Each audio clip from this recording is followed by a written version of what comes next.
Buenos días, mis queridos hermanos.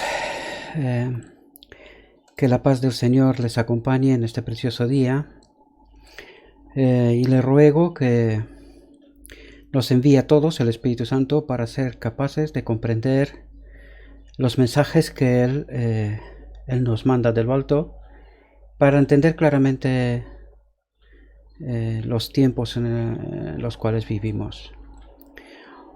Hoy traemos otra pieza de ese gran puzzle que dijimos que queremos montar para poder comprender al final ese gran cuadro, el cuadro de la redención, que es lo que Dios ha hecho y sigue haciendo por nosotros hasta que Cristo venga para recuperar su pueblo. Hoy vamos a tratar un tema, una visión, que es parte de la primera visión de Elena de White. No es muy conocida porque la primera visión de Elena de White fue publicada en dos partes. Debemos de entender que en aquellos tiempos eran todavía un grupo, los mileritas, que estudiaban Daniel 8:14, que estaban intentando entender la venida del Señor. Fue inmediatamente después del primer chasco, es decir, ella tuvo la primera visión en aproximadamente febrero-marzo de 1845, a pocos meses del 22 de octubre de 1844. Entonces, ella publica la primera parte de la visión. No era tan conocida en aquel tiempo, era una cría, una jovencica, y publicó la primera parte que se llama El Sendero Angosto, ¿sí? Es así al menos como el pueblo adventista la conoce. Pero meses después publicó la segunda parte, que está titulada La visión de los dos tronos, que aparece en periódicos de Daystar, que era el periódico de los mileritas en aquel tiempo. Y como vamos a ver, en esta segunda parte publica lo que había quedado restante todavía de esa primera visión. Y vamos a ver qué es lo que Dios le envía a ese pueblo y a nosotros desde entonces y hasta ahora, porque vamos a ver que la visión es muy amplia, es hasta el final del tiempo, hasta la venida del Señor. Vamos a ver qué es lo que nos dice el Señor a través de esa visión, para poder comprender un poco qué es lo que está pasando, ¿no? Y a darles a entender a ellos también de que Dios está al tanto de las cosas, ¿sí? A pesar de todo lo que ocurre y a pesar de que podamos creer que Él no está al tanto. Así que sin más dilación vamos a entrar en el tema.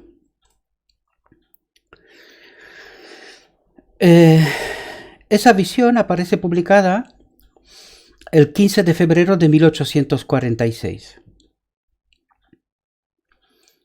Mi visión que publicaste en Daystar fue escrita bajo un profundo sentido del deber para ti, sin esperar que la publicaras. Aquí explica lo que os dije antes, ¿no? ¿Verdad? Publica la primera parte y ahora le pide que publique el resto que ha quedado pendiente todavía y que ella no se esperaba que va a ser publicado, ¿no? Si por una vez hubiera pensado que se difundiría ante los muchos lectores de su artículo, debería haber sido más particular y haber declarado algunas cosas que omití. Como los lectores de Daystar han visto una parte de lo que Dios me ha revelado, y como la parte que no he escrito es de gran importancia para los santos, fijaos, es de gran importancia para los santos, humildemente le pido que publique esto también en su periódico. Y empieza a relatar la visión. Dios me mostró lo siguiente. Hace un año, este mes, febrero 45, ¿sí? Hace un año este mes, ya que estamos en 15 de febrero de 1846, la fecha que se publica esa segunda parte, un año antes, 15 de febrero de 1845, a unos pocos meses después del gran chasco, ¿no? Y dice, vi un trono y en él estaba sentado el Padre y su Hijo Jesucristo. Y aquí quiero recalcar una cosa. Tenemos que darnos cuenta, porque nos lo está diciendo, pero hay otros textos también que lo está diciendo, que el Padre y el Mesías, el Jesucristo, nunca se han separado. Bueno, nunca no. Hubo un solo momento cuando han estado separados. Pero durante toda la obra del Mesías, nunca han estado separados. El Padre siempre ha acompañado a Jesús. Y aquí nos está hablando de, vi un trono, en él estaba sentado el Padre y su Hijo Jesucristo. Miré el semblante de Jesús y admiré a su encantadora persona. La persona del Padre, que no podía contemplar, eso es muy importante, sin embargo está diciendo que a Jesús sí lo ve como una encantadora persona. Aquí hay una lección, ahora la comentaremos. Dice, la persona del Padre que no podía contemplar porque una nube de luz gloriosa lo cubría. Nube de luz gloriosa. ¿Sí? Lo cubría. Le pregunté a Jesús si su Padre tenía una forma como él. Dijo que tenía, pero no pude contemplarlo. Porque, dijo él, si por una vez vieras la gloria de su persona, dejarías de existir. Bien, aquí debemos de entender una cosa. Lo dijimos en una exposición anterior y hay que contemplarla. Dijimos que Jesús era una persona como nosotros, divino-humana. Por lo tanto, vemos aquí a Jesús en el cielo como hombre. ¿Os dais cuenta? Porque la sierva del Señor lo ve. O sea, lo ve como nos vemos nosotros. Y dice, era una persona encantadora. Sin embargo, al Padre no lo puede ver. Porque dice que si lo viera, moriría, desaparecería. Eso nos enseña otra lección importante. ¿Qué ocurre con el pecado en la presencia de Dios? Y lo está diciendo Jesús. Si tú, en esa condición de pecado, separada de Dios, ¿verdad? Porque pecado es separación de Dios. Si tú te colocas delante del Padre para verlo, desapareces. Dejarías de existir. Por lo tanto, eso es una lección sumamente importante que hay que entenderla. El pecado en la presencia de Dios desaparece. Por lo tanto, Dios no tiene que hacer nada para que tú mueras, sino que simplemente en la condición que tenemos, en la presencia de Dios, dejaremos de existir. ¿Comprendemos? Es una lección importante que en el futuro vamos a tener que tratar. Porque muchos cristianos piensan que nuestro Dios mata. Pues como vemos en ese texto, esa enseñanza es falsa. Nunca mata, sino que el pecado en la presencia de Dios desaparece. ¿Comprendemos? Eso es una lección importante que hay que entenderla. Vale, sigamos. Antes del trono estaban los adventistas, la iglesia y el mundo. ¿Qué nos está diciendo aquí? Porque está claro que en aquel instante no eran adventistas aún, pero si entendemos lo que significa adventista, es a los que esperan a Jesús, ¿verdad? Los que esperan la segunda venida de Jesús, estos son los adventistas, esto es lo que significa. Entonces, los denomina así, pero aún no existíamos como iglesia, como tal. Apenas se estaba formando ese movimiento, ¿verdad? Todavía eran mileritas, todavía no entendían exactamente qué es lo que estaba pasando. ¿Sí? Tenemos que entenderlo en su correcto contexto. Y cuando dice la iglesia se refiere a las iglesias que en aquel instante había. Católica, ortodoxa, protestantes, eso es lo que había en aquel instante. Pues los junta en la iglesia, la cristiandad, por decirlo de alguna manera, ¿vale? Y el mundo entero, ¿vale? Dice, vi una compañía inclinada ante el trono, profundamente interesada, mientras que la mayoría de ellos se pusieron de pie desinteresados. Es decir, había un pequeño grupo interesado de qué es lo que estaba pasando en el cielo. Y esos eran ellos, los mileritas, los adventistas, como los llamamos, como las llama aquí en el texto. ¿Sí? Ese pequeño grupo estaba interesado en de qué es lo que estaba pasando en el cielo. Estudiaban Daniel 8:14, 2300 tardes y mañana, y el santuario será purificado. Todavía no habían comprendido qué es lo que estaba pasando, ¿sí? Porque ellos creían que el santuario hacía referencia a la tierra será purificada, pero en realidad Jesús pasaba de una obra a una segunda, de una fase a una segunda fase, ¿vale? De primera fase a segunda fase. Entonces vemos que aquí había un grupo pequeño, interesado, pero todos los demás estaban profundamente desinteresados, ¿sí? Aquellos que se inclinaban ante el trono ofrecían sus oraciones y miraban a Jesús, luego él miraba a su Padre y parecía estar suplicándole. Jesús parecía estar suplicándole al Padre.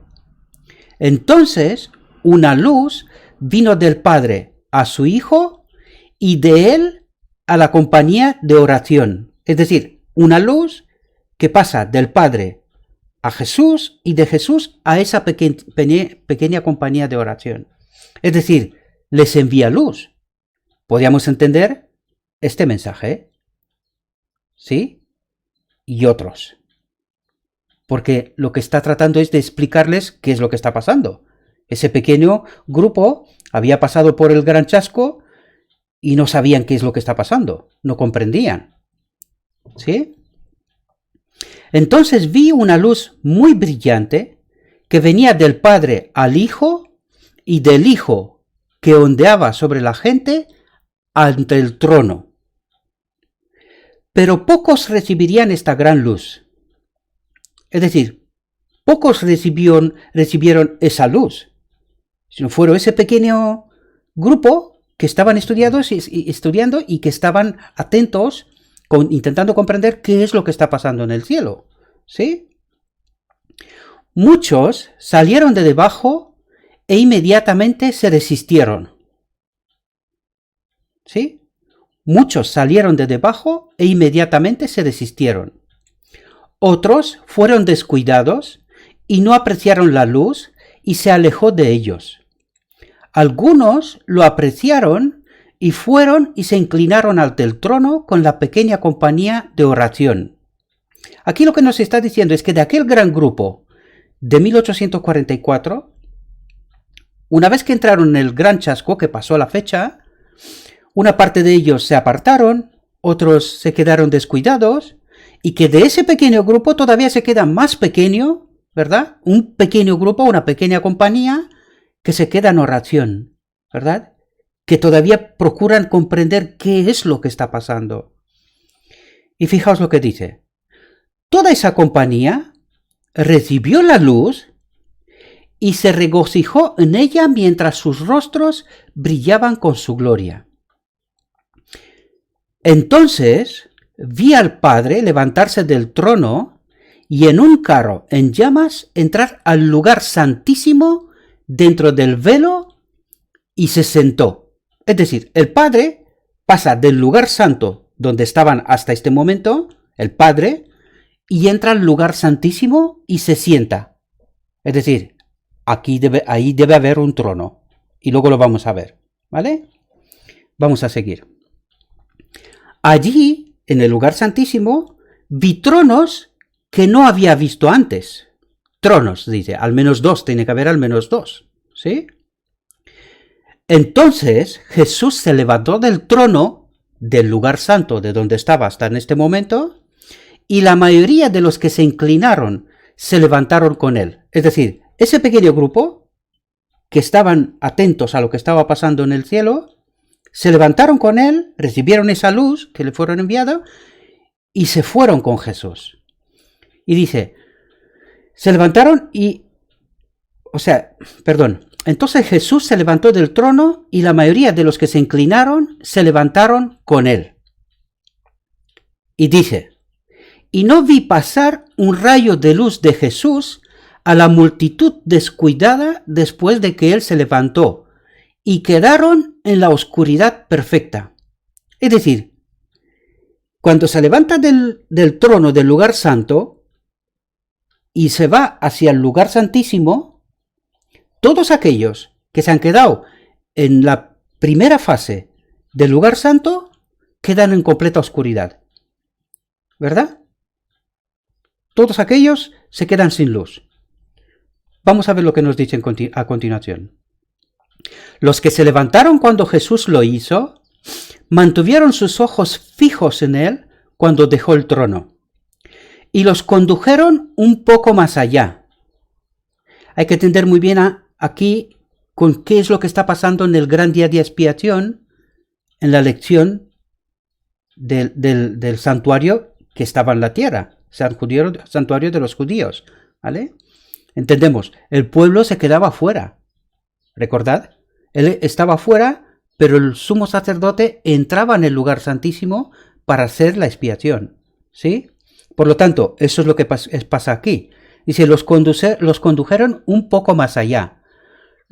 Jesús levantó su brazo derecho y escuchamos su encantadora voz que decía, esperad. Es decir, se queda delante del lugar santísimo esperando, ¿sí? Eso es el paralelismo con el gran día de expiación del santuario terrenal. Ellos estaban afuera esperando, atentos a lo que hacía el sumo sacerdote dentro del lugar santísimo, ¿sí? En el santuario. Levantó su brazo derecho y escuchamos su encantadora voz que decía, esperad, voy a mi Padre para recibir el reino. Mantenga sus prendas impecables y dentro de poco volveré de la boda y lo recibiré para mí. Eso lo explicaremos un poco más adelante, ¿sí? Eso entendemos que hace referencia a la última parte del gran día de la expiación, ¿verdad? Y vi un carro nublado con ruedas como llamas de fuego. Los ángeles eran todo acerca del carro, ya que llegó donde estaba Jesús. Él entró y fue llevado al lugar santísimo donde estaba sentado el Padre. Es decir, entra en el lugar santísimo y se sienta con el Padre, ¿verdad? En el dobladillo de su prenda, la de Jesús, había una campana y una granada. Una campana y una granada. Eso está hablando de la ropa del sumo sacerdote, ¿verdad? Entonces Jesús me mostró la diferencia entre fe y sentimiento. La diferencia entre fe y sentimiento. Y vi a los que se levantaron con Jesús enviar su fe a Jesús en el lugar santísimo y orar. ¿Qué hacía el pueblo en el gran día de la expiación afuera? Estaban atentos a la obra que hacía el sumo sacerdote en el lugar santísimo, ¿verdad? Y estaban en ayuno y oración, si recordamos bien lo que las escrituras nos dice. Pues eso es lo que está diciendo aquí, ¿vale? Y ellos pedían. ¿Qué es lo que pedían? Pedían lo mismo que pidió Adán cuando iba a la puerta del Edén después de pecar. Y él pedía lo mismo. Y aquí es lo que está pasando. Dice, Padre, danos tu espíritu. Esa es la obra que entró Jesús a hacer. La reconexión con el Espíritu Santo. Siempre lo decimos. Pero en la última parte del día. La primera parte del día hace otra obra, ¿sí? Entonces Jesús respiraría sobre ellos el Espíritu Santo. Es decir, les mandaba luz. Les mandaba luz, les mandaba poder, ¿verdad? Pero no en su templo. No nos confundamos. Nos manda el Espíritu Santo, pero no está todavía en su templo, en nosotros. ¿Sí? Eso pasa al final del día. Luego lo vamos a ver en el mismo texto, ¿vale? En el aliento había luz, poder y mucho amor, alegría y paz. Eso es muy importante. ¿Sí? Sigamos. Luego me volví para mirar a la compañía que aún estaba inclinada ante el trono. Es decir, echa una mirada para atrás y mira qué es lo que está pasando con aquellos que se quedaron en el lugar santo. ¿Sí? Hacia el trono que quedó sin ocupar en el lugar santo. Dice, no sabían que Jesús lo había dejado. Aquellos que se quedaron en la oscuridad no sabían que Jesús lo había dejado. Satanás parecía estar junto al trono tratando de llevar a cabo la obra de Dios. ¿Qué es lo que hace Satanás? Se queda junto al trono, ¿sí? Y continúa la obra de Jesús. ¿Os dais cuenta? Un engaño. Un engaño.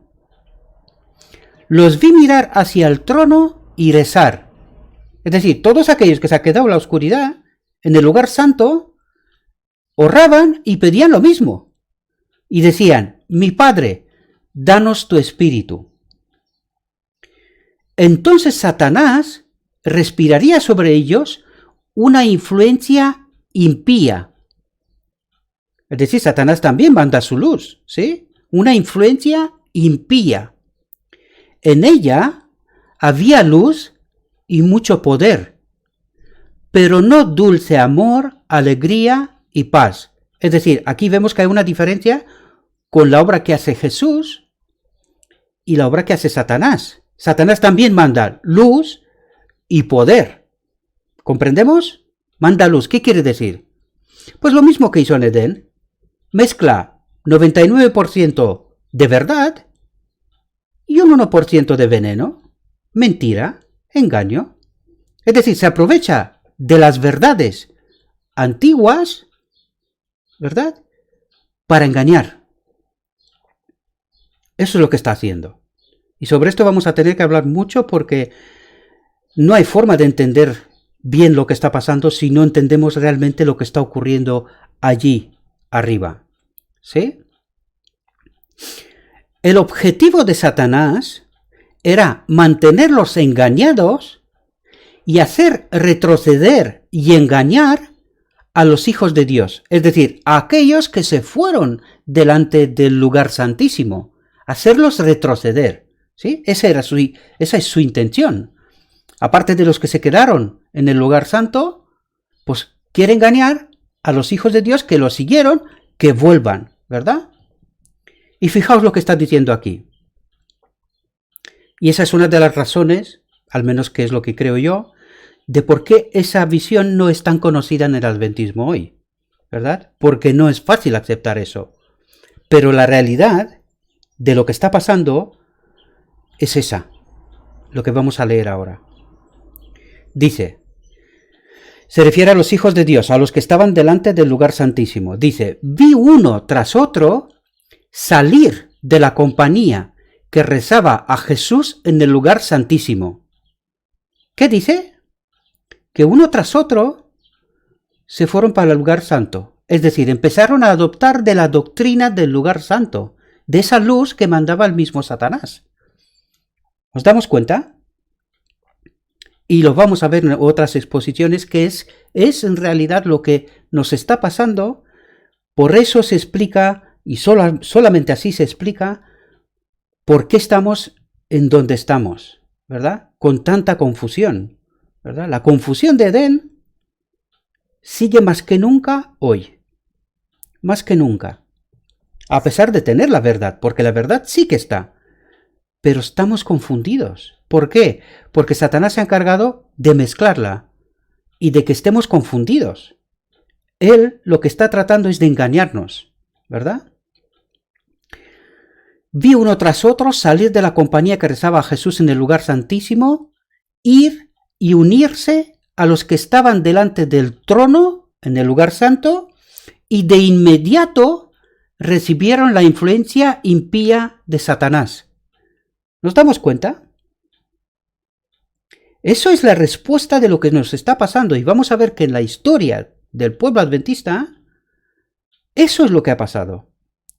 Después del gran chasco, poco a poco, algunos han empezado a mirar hacia atrás, es decir, empezaron a entender las verdades que el pueblo adventista desde el 44 hasta el 88 se han establecido, pero algunas de ellas tienen una remanencia desde el lugar santo, ¿verdad? Desde aquellas iglesias. Porque eso es lo que está diciendo, que se fueron poco a poco para atrás. Es decir, no cambiaron de iglesia, pero sí adoptaron doctrinas impías, ¿no? De Satanás. Eso es lo que está diciendo en realidad la visión. Aproximadamente 4 meses después, tuve una visión de los acontecimientos todo en el futuro. Y vi el tiempo de angustias como nunca lo fue. Jesús me dijo que era el tiempo de angustia de Jacob y que debíamos ser liberados de eso por la voz de Dios.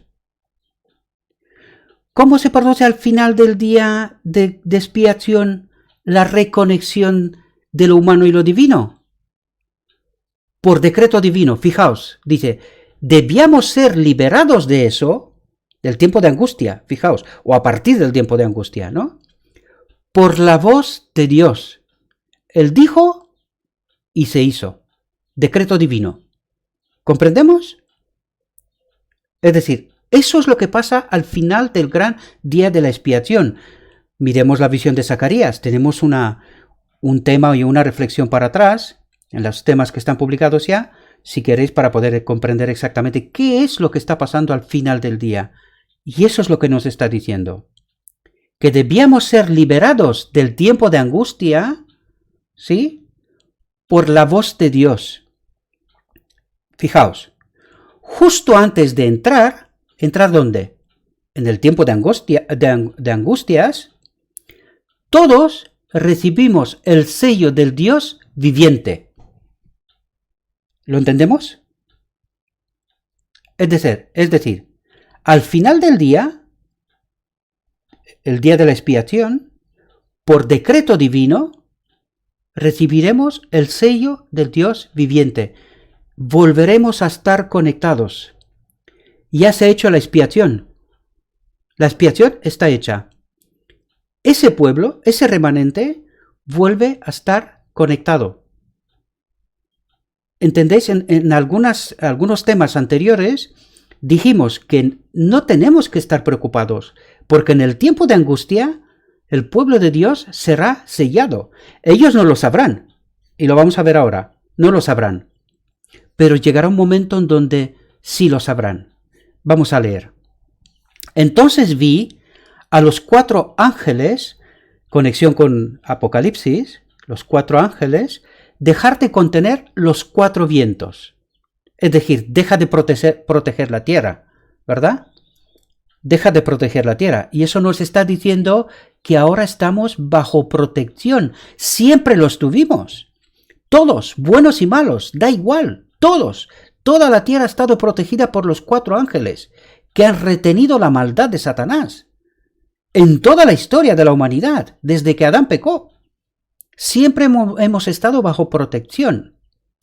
Pero fijaos, en el momento que retira la protección, fijaos lo que pasa. Dice, y vi hambre, pestilencia y espada. Nación se levantó contra nación, y el mundo entero estaba en confusión. Este es el tiempo de angustias. ¿Sí? Y fijaos ahora a ese pueblo que ya está sellado. Fijaos.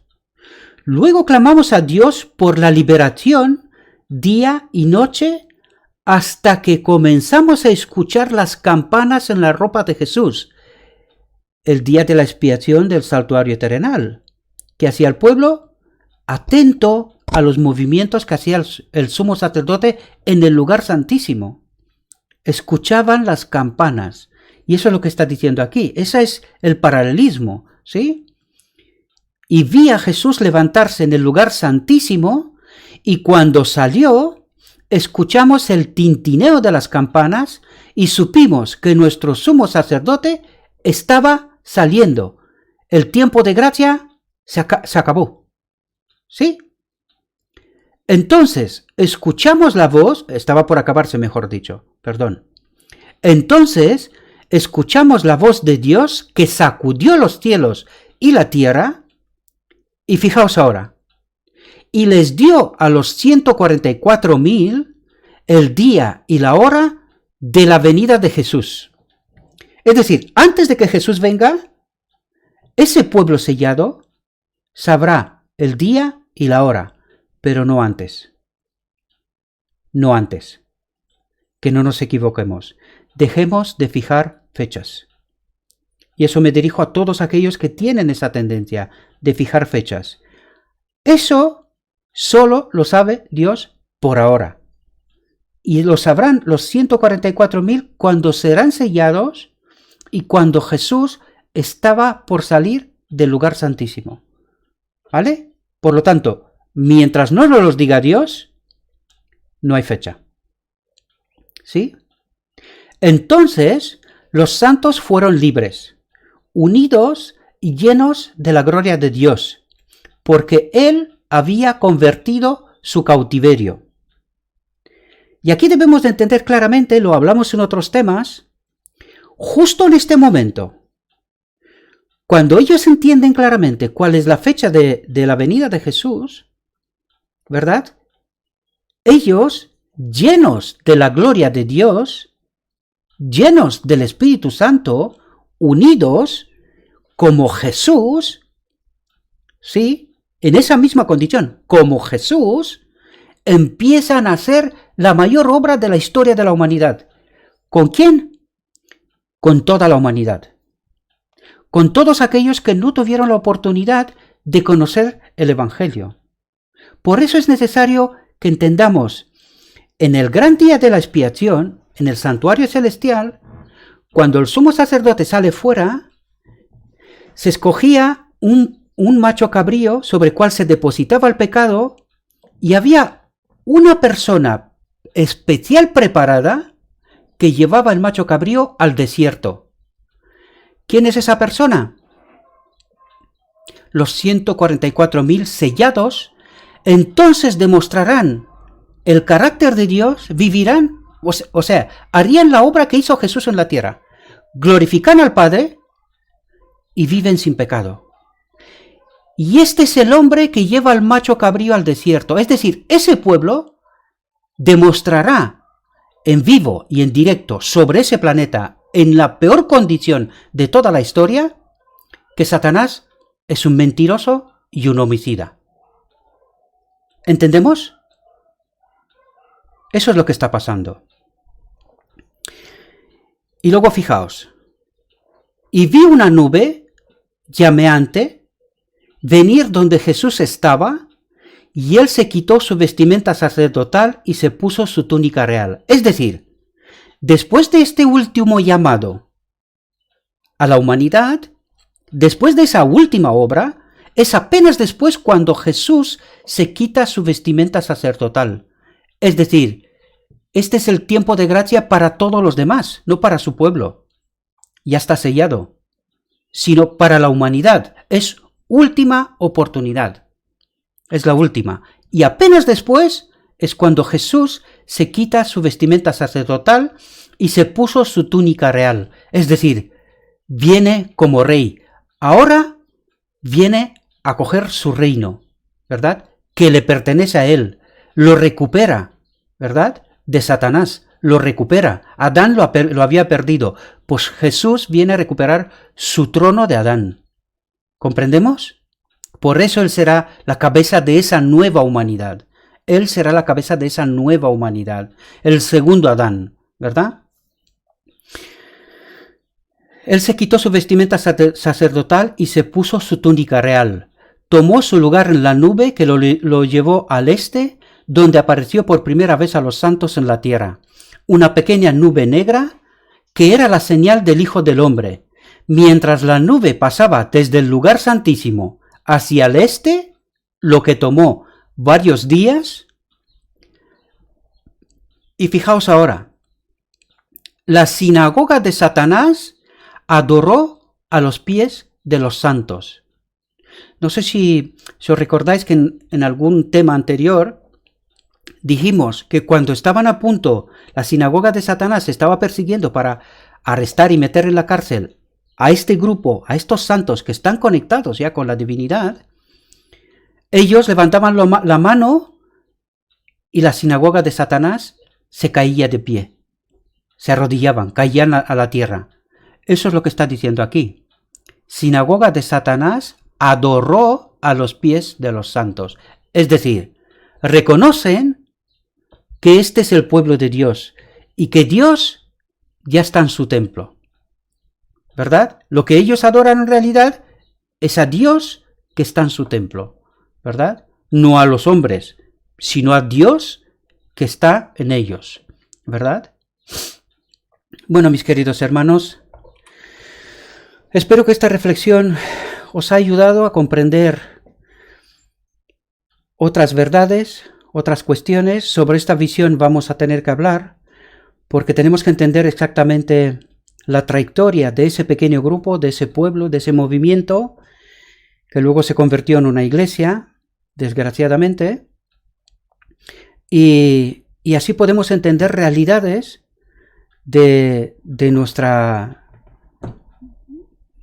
historia reciente, ¿no? Y no tan reciente, ¿verdad? Espero que hayáis entendido este mensaje. Lo vuelvo a repetir, siempre lo diré, porque, por favor, tenéis que estudiar por vosotros mismos. Es necesario, si queremos ser parte de ese pueblo, de ese remanente, que estará sellado, porque no hay mucho más tiempo, esa es la realidad, no fijamos fechas, pero tampoco somos ciegos, ¿verdad? Jesús nos dijo que cuando miramos a nuestro alrededor entendemos realmente los tiempos que estamos, ¿no? Cuando hay verano, cuando hay invierno, pues podemos diferenciarlo, esto es visible, ¿no?